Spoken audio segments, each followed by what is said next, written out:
দেখুন বন্ধুরা, কত সুন্দর ময়ের মাছ বাক্সে আছে। ময়ের মাছ এগুলো হচ্ছে বের করা হবে পাহাড়পুর চানমাতার মোড়, মহাদেবপুর থানা, নওগাঁ জেলায় চানমাতা মোড়ে এগুলো বিক্রি করা হবে।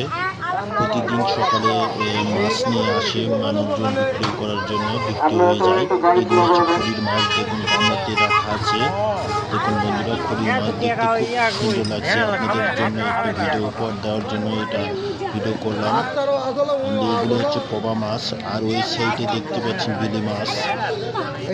পবা মাছগুলো এক সাইডে রয়েছে নামায়। এটা আমাদের পাহাড়পুর বাজার, চানমাতার মোড়, মহাদেবপুর, নওগাঁ জেলা।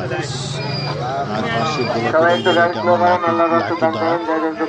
দেখুন এটা হচ্ছে চান্দার মাছ। দেখুন কত সুন্দর চান্দার মাছ আছে, বাক্স থেকে নামানো হচ্ছে বিক্রি করার জন্য। দেখুন বন্ধুরা, কত সুন্দর চান্দার মাছ বিক্রি করার জন্য বাক্স থেকে নামানো হচ্ছে। ভিডিওটি ভালো লাগলে ভিডিওতে লাইক, কমেন্ট, শেয়ার এবং পাশে থাকুন। সবাইকে ধন্যবাদ।